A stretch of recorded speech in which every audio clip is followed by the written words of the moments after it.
Burger Bob, whatever you want to call me. I'm here to talk today about glisses, what I just did in a augmented pattern, all the way down the slide, all the way down the horn to double pedal G flat, which actually sounds okay today with almost no warm up. Whatever, I'll take it. So glisses. We all know what glisses are. It's like the first thing you do when you play trombone. You kind of go, right? You want to do that. Ooh, look, I can make the note change when I move the slide. And yes, that's true. And there's pieces that use this. Glisses trombone, the Acrobat, which I played in a video a few videos back, stuff like that. But there's a, it's semi-well documented use of glisses for practice, for making things better. And that's what I'm going to talk about today. So, the cool thing about trombone, obviously, is that we have a slide, and no other instrument has this ability. String instruments, non-fretted string instruments like violin, viola, cello, bass, do have the ability to change the pitch just by sliding, and they can tune perfectly and stuff like that. But it's just a little bit different. The strings go out of tune, and it's really hard to play. Those are very difficult instruments to play well. So they can kind of get away, especially in a section, with not playing exactly perfect. Obviously, the very best string players do play very well in tune, but it's not like a given thing. And of course, trombone players, we're not perfectly in tune all the time either. But we have the ability, especially in a section of 3 or 4, to play so perfectly in tune because we have this. But getting to that point, obviously, is like a really long, difficult journey. So let's talk about some ways that we can. What am I going to talk about first? No, we're going to talk about letting the horn do the work. So the hard thing about glisses is actually letting the horn do the work for you.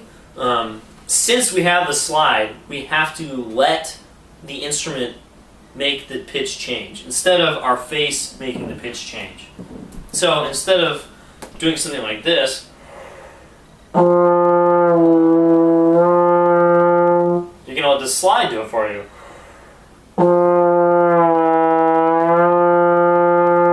And wherever the slide goes, you go with it. You don't try and make E natural happen when you go down to E natural in second position.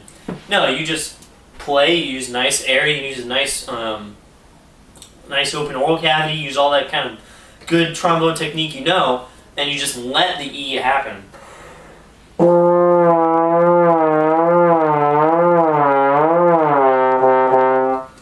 And every time you maybe use a little more air because the slide is farther out, you might change the oral cavity just a little bit because you're getting lower, but you're not going, I'm playing D flat, because if you do that, all of a sudden you're influencing the pitch instead of this influencing the pitch. So you really want to let the slide do the work for you. And of course this is useful for a lot of reasons. Kind of forces you to use air through note changes. So instead of kind of letting off the air when I go from F to D flat, if you gliss through that all the way down as a practice tool,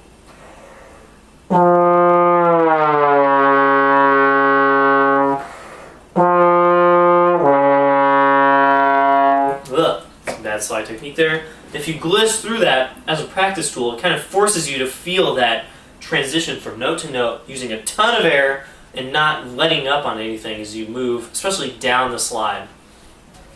Phone keeps falling asleep. So that's a huge thing. And like I said, this is a huge advantage over valve instruments, which have the ability to go, which is cool, but who really cares when you can play loud and in tune on a trombone? The problem is, of course, and I've already said this, that it's a difficult thing to learn, to not influence the pitch with your face and let the slide do the work. And of course, another way that it's useful is range building. I just demonstrated playing lower and lower. If you have a face that works for one note, so say you can play low F, but low D flat in 6th position is kind of not possible, and you keep flubbing it. It's really hard for me not to play low D flat.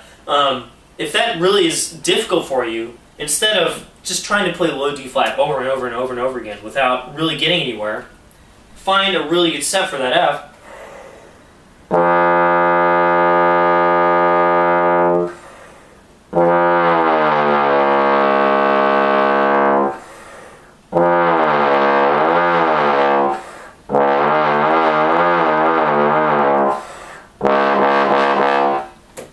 And of course, it seems easy because I'm used to doing this. I do it a lot, and it will not be easy at first to move down to a new note or move up. Say you can play F above the staff.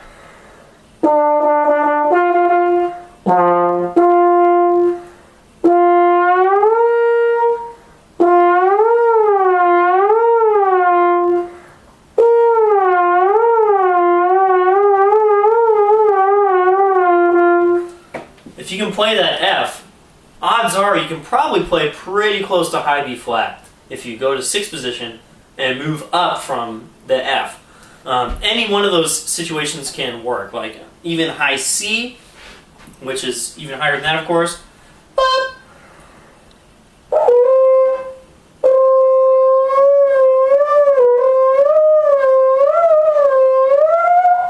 There we go. That is maybe the second time I've ever played high F on this instrument. And I just did it because I was sliding through that and trying to keep the same set that I'd use for high C, which is not totally outside my range. It's near the edge of my range. But if I use that set and just keep the air flowing, try and keep everything stable, I just got to high F with almost no effort, and I'm not really warmed up. So, hey, range building. Glisses are very useful.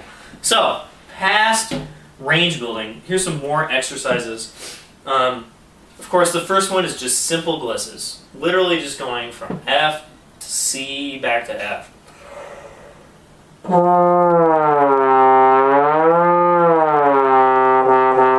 See, the first time was sharp. Yeah.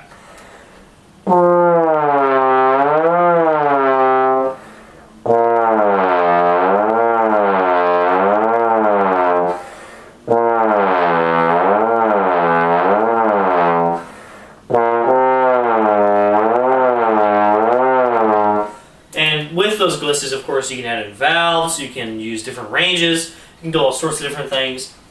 Really just getting used to that feeling of not changing a whole lot as you play in one partial. And then when you get to another partial that's right next to it, there's no reason you would change a lot more for that, right? And then all of a sudden you have this set that kind of works for almost all your range. And that brings me to the next one, which is scales, glissing scales. Obviously you can't gliss an entire scale unless it's just the first 4 notes of, I don't know, you can't even play the first 4 notes of anything, can you? Ba, ba, ba, ba. Nope. First 4 notes of whole tone, you can play that, but that's it. Because you only have a tritone on the slide. But you can play any kind of scale gliss, right? I don't know if many of you guys have seen, but Brian Hecht uploaded a video that was like sound development on bass trombone or something like that. And he talked about his long tones, which I think are crazy, and I don't do them just because I'm maybe a little bit lazy and they take forever. But he has this other thing, which is scales, glissed, and going through all the modes. So he starts on pedal B flat, like this.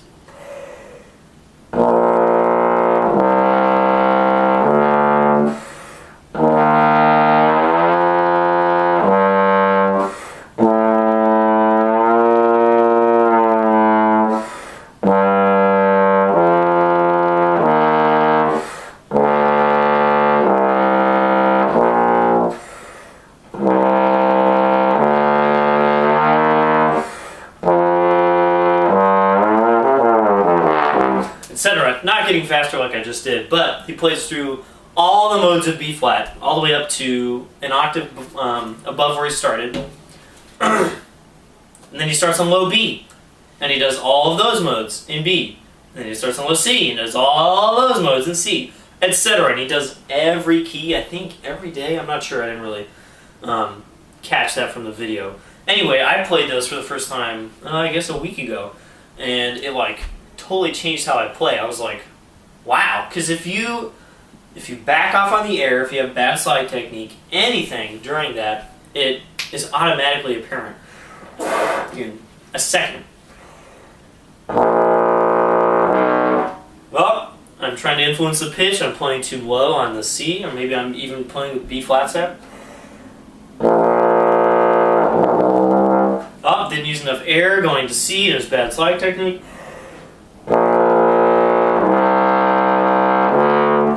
That was better. You really have to use a ton of air to keep playing that stuff. And of course, it doesn't have to be just in that range. It can be up an octave or two.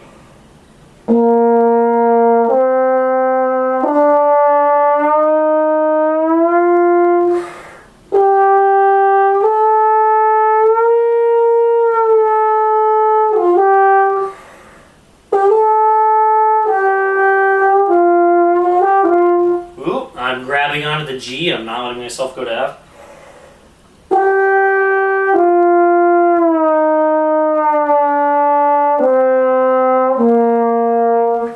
And if you start tightening up and if you don't use enough air, any one of 100 things, the sound is obviously not 100% there. And there were a couple times in that 2 octaves up one that were like, Aiden, you need to work on high range. Obviously I do, that's totally okay. Anyway, that one really blew my mind.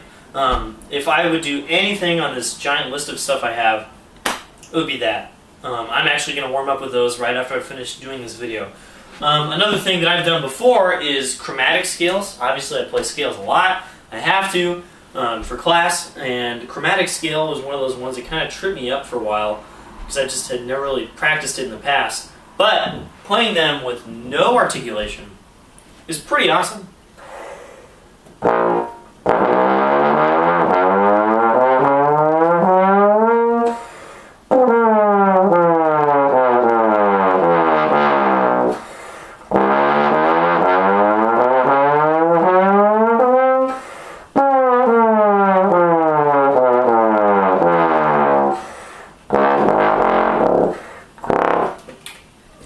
Really just playing all the way through 2 octaves of chromatic scale, a little faster than those major scales, obviously. But it really clues into your slide technique, where the positions are, where those breaks are between each partial. And that just feels really good to do like a few of those over and over and over again.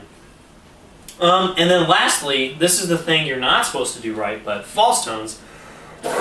False tones are notes that exist lower on the partial than what you usually play. So I've talked about this in videos before.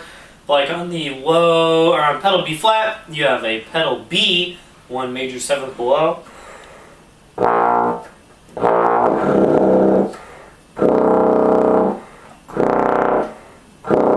So there's pedal B in first position. On the low B flat partial, you have G flat.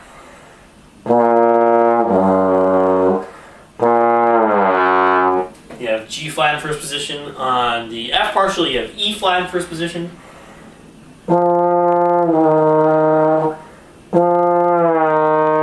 And on tuning B flat, you have A in first position. That's a little flat if you want it to be.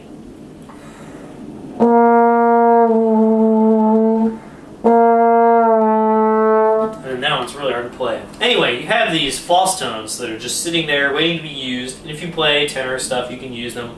That's in my other videos. I'm not going to talk about that here. But it's a really good exercise, for me anyway, to use those false tones as practice in a way. So, for instance, I'll play G flat on the low B flat partial.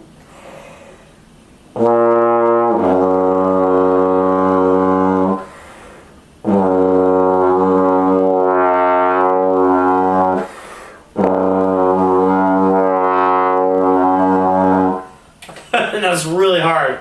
Playing the G flat throughout 1, 2, 3, 4, 5, where it actually is, back to 1, using a ton of air, using my chops really hardcore to maintain that note. You can do this with any